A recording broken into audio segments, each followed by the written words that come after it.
Hello बच्चों, let's see this question. Find the correct pair with respect to nutrients.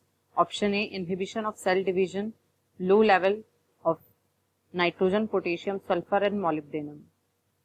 Option B yellowing of leaves, excess of nutrients. Option C immobile elements, sulfur and potassium. Option D nutrients required in less quantities, macronutrients. तो अगर हम इस question के की concept को discuss करें तो what is the key concept of this question? It is mineral nutrition, because यहाँ पर अलग अलग स्टेटमेंट्स दिए गए हैं but all belong to mineral nutrition. तो हम यहाँ पर अगर मिनरल न्यूट्रिशन की बात करते हैं तो प्लांट्स जो होते हैं उनकी ग्रोथ एंड डेवलपमेंट के लिए कुछ फंडामेंटल सप्लीमेंट्स की रिक्वायरमेंट होती है, कुछ मिनरल्स की रिक्वायरमेंट होती है जिसके बिना वो ग्रो नहीं कर पाते हैं, वो डेवलप नहीं कर पाते हैं. तो इसी को हम प्लांट्स के लिए मिनरल न्यूट्रिशन बोलते हैं. और ये जो मिनरल्स होते हैं या जो न्यूट्रिएंट्स होते हैं ये बेसिकली दो कैटेगरीज में डिवाइड किए जाते हैं, macro nutrients and micro nutrients. कुछ ऐसे एलिमेंट्स होते हैं जो प्लांट ग्रोथ के लिए हाई अमाउंट में रिक्वायर्ड होते हैं, उन्हें हम मैक्रो न्यूट्रिएंट्स बोलते हैं.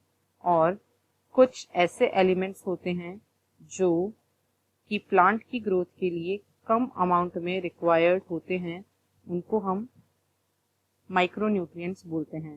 तो अगर हम कुछ माइक्रो न्यूट्रिएंट्स या मैक्रो न्यूट्रिएंट्स की बात करते हैं तो जो मैक्रो न्यूट्रिएंट्स हैं that are nitrogen, phosphorus, calcium, sulphur, potassium etcetera. और माइक्रो न्यूट्रिएंट्स के कुछ एग्जांपल्स हैं zinc, manganese, iron, copper etcetera. अब अगर हम यहाँ पर ऑप्शंस में स्टेटमेंट वाइज देखें तो जो सेल डिवीजन है उसको इनहिबिट करने का काम करते हैं लो level of nitrogen, potassium, sulphur and molybdenum. ये स्टेटमेंट बिल्कुल सही है क्योंकि ये चारों ही एलिमेंट्स ऐसे हैं जो सेल डिवीजन को प्रमोट करते हैं इन अ प्लांट सेल. तो अगर ये एलिमेंट्स का लेवल कम हो जाएगा तो प्लांट का जो सेल डिवीजन है वो इनहिबिट हो जाएगा.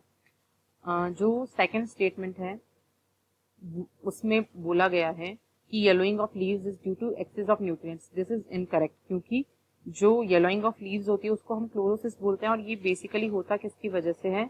This is due to lack of chlorophyll. Chlorophyll की कमी की वजह से जनरली ऐसा देखा जाता है.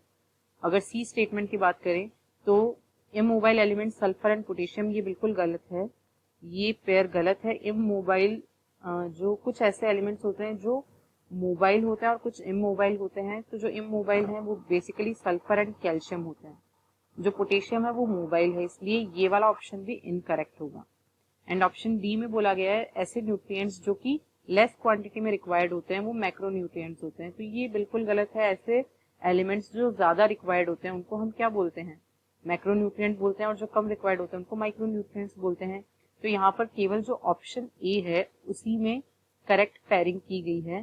तो अगर यहाँ पर हम इसके फाइनल आंसर की बात करें तो it is option A. Option A is the correct answer of this question. So, hope you understood it well. All the best. Thank you.